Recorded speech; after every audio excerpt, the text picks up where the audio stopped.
Welcome to the Dusty Futon Remix, as we play through and listen to episodes from our past.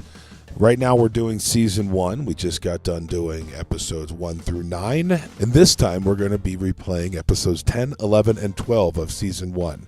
I'm Big John, the host of the Dusty Futon, and I'm here hanging out with you guys. We're going to be talking about the episodes. I'm going to be sharing some memories. It's going to be a blast. So make sure you subscribe on iTunes, Google Play, Stitcher, TuneIn, or wherever you get your podcasts, so that you never miss an episode of the Dusty Futon, which Season 6 is premiering April 4th, 2018, and we are doing these Dusty Futon remixes leading all the way up to that. So make sure you're subscribed so you get all of the good stuff. Speaking of Season 6, if you're a musician or you know of a musician who is interested in getting some free publicity and having a great time just chatting it up, hit us up, shoot us an email at admin@dustyfuton.com, and we will take a look and listen and probably get you your own episode, more than likely. So before we get started with episode 10, I want to thank Michael Head of Head Trap Studios and Country Rockin' Rebels for being our guest on Season 1.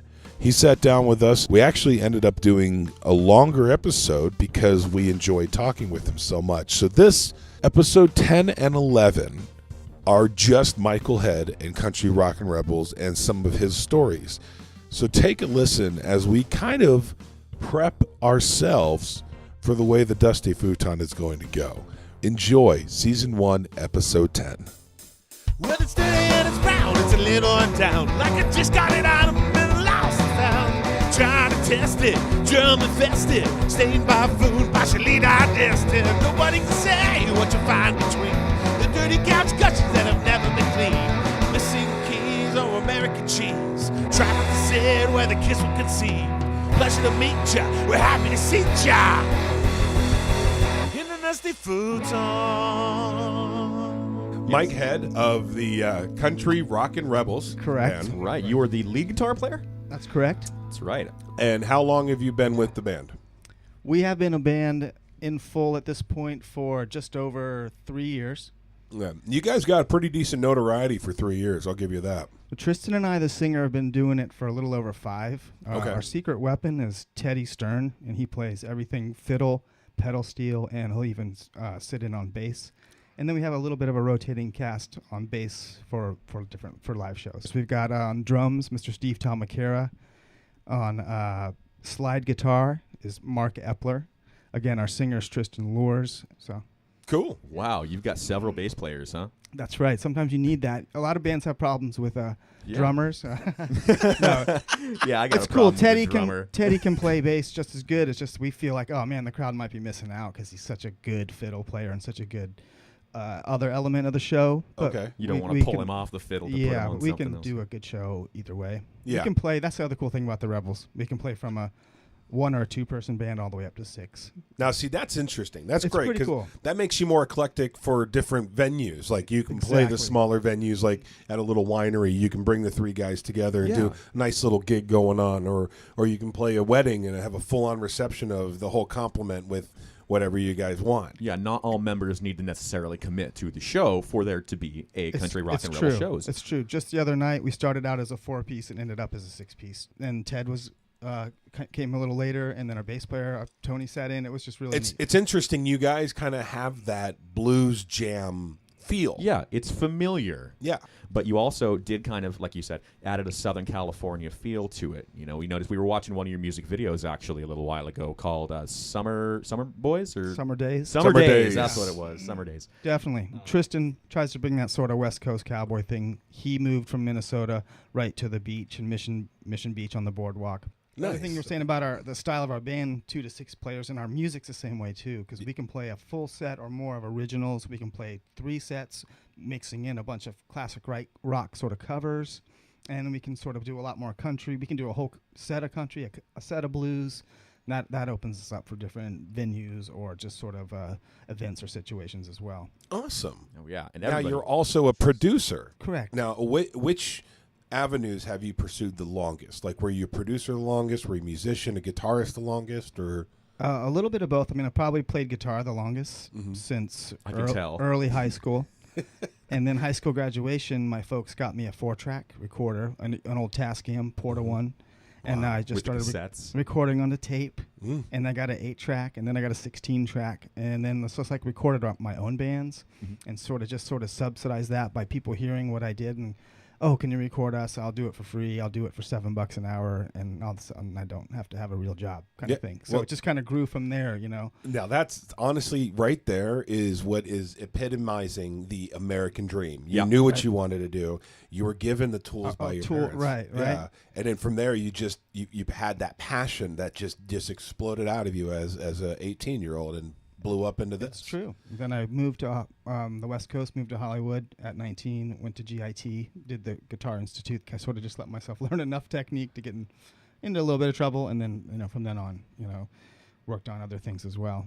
So the recording and promoting and stuff like that. What do you consider yourself a writer and like a songwriter as well? I do a lot of my own writing, my own recording. Anything notorious? No, not anything too well known, but I'm definitely more singer-songwritery than you might think for a straight guitar player. I think it's just from my early upbringing, just like old school, like songs, solid songs. So. Talking about performance and just being up there and with, I like what you guys have. It's simple and it's just right to the point, but it's also very inspiring, and it gets people out there dancing, including yourself. We were watching you on YouTube a little while ago, and that was the first thing I noticed is how active you are on the stage. I can't fake it. No, it's real. It's authentic. It's not. You know what I mean? It's just I'm feeling it. That's how much I'm feeling it. So you're just that emotional. I guess so. Did you cry at Titanic? Just a little. Just a little. when she let go of Jack's hand. Bitch, there was room on that door. Kick it over. So, okay, going back to your guitarist, you're obviously very emotional. You put a lot into it. Now, here's the question I have, and I have a feeling I know the answer. Did you have a lot of influences or just very few influences as a guitarist? Actually, I would say it's a handful of strong influences. And most of them people you know. Yeah.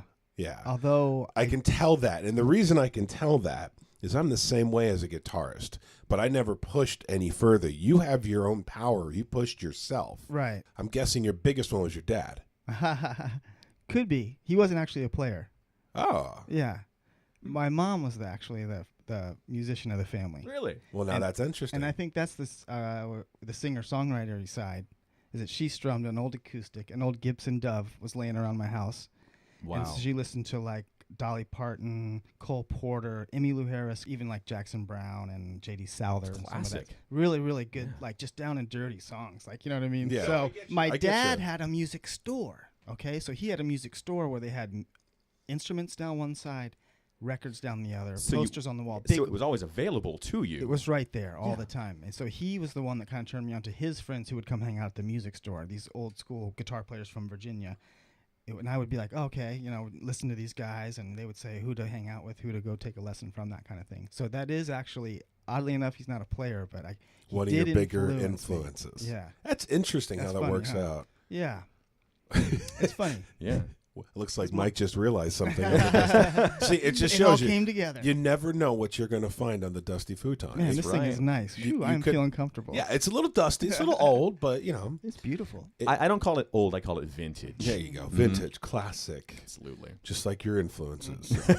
But now, so you say that your mother was a big influence on you growing up because she always strummed on those old classic tunes and stuff. Did you ever get to play alongside your mother, like in projects, bands, gigs, or anything? A little bit later, toward the end of high school, we'd had a room in the basement that was set up with a PA, and so we would do house concerts, house shows for ourselves. Yeah. For our family and friends and each other. And so we would play Neil Young songs and Everly Brothers and stuff like that together. So, but we had this like venue in our house, like ever since 10th grade. That's cool. And we'd videotaped ourselves too. There's like old video of it. It's classic. What? It's really crazy. Me singing like Old Man by Neil Young or Down by the River. Ooh. It was pretty cool. Who was the harmony? That was Mom. Oh, okay. Nice. So in terms of influences, when you got into your more formidable years as a guitar player, where you're the lead guitarist of a band, like you basically everyone looks to, what kind of helped influence and shape that aspect of your career? Well, like we said, I did get really latched on to Led Zeppelin and Jimmy Page, and the way that he was a producer and a lead guitarist for a band. I realized, okay, so you can be the guy that's sort of behind the scenes, although he was in the band, obviously. So you kind of started idolizing Jimmy Page And the way early he on. would layer things in recordings, the way that they promoted the artwork. I mean, the way that, again, he collaborated with a singer. Those kind of things, I think, shaped me a lot. Being So creative. You kind of knew from early age that this is what you wanted to do. You wanted to become the next Jimmy Page. Like you wanted to find that band and collaborate with that next lead singer that would propel you into whatever. And even then, this is late 80s before I moved to California. Even then, I mean, I realized how far out of a dream that was. So I thought going to GIT was more pragmatic. That's I could make a living doing this if I had to, doing casuals, working at Guitar Center even, or something if I wanted to do it musical. That's what I told myself, and even my folks and stuff was like, I don't care if I'm famous per se. Right. I want to work in this business, this industry. Let's see how far it could go, doing this. Yeah, exposure is a hard thing to get, but everybody's sitting in front of a computer at one point or another, Or on their phone. Or you on can do their phone. podcasts on your phone now. For sure. Exactly. So we want to do that. We want to help you guys all out. In fact, do you guys have a website? Well, countryrockinrebels.com. Okay, perfect. For sure. And then I have my studio site is on Facebook, which you could find at Head Trap Studios. Perfect. Trap. Head HEADTRAP. Perfect. So if somebody wanted to book you guys for a gig, they would be able to have your contact information is on the site for them. Correct. Okay, good. Yeah. That's Easy. Country Rockin' Rebels. That's countryrockinrebels.com. And that's my contact too. And It's not Country Rock and Rebels. Right. It's No. Country Rockin'. ROCKIN. KIN. No G. No G. right. No G. Remember that. And no ROCK in the apostrophe USA. either. Yeah, just simple. ROCK in the USA. No? Okay. And yet another hard ending. I guess we did that one because we knew we were going to be continuing with Michael Head in episode 11. So, but speaking of Michael Head, isn't he such a nice guy? He's just so soft-spoken, so cool, great guy, great music, Country Rockin' Rebels music. Make sure you check it out. You can go to their website. The album is Ride Rebel Ride, and I got to tell you, I've listened to this album so many times. It's just great Southern rock music. It's just great rock and roll music. It's a good combination. If you like country, you'll love this. If you like rock, you'll love this. It's just really, well, I guess that's why they call themselves Country Rockin' Rebels. Anyway, well, let's go ahead and get into episode 11, where we continue talking to Michael Head of Country Rockin' Rebels and Head Trap Studios. Here is season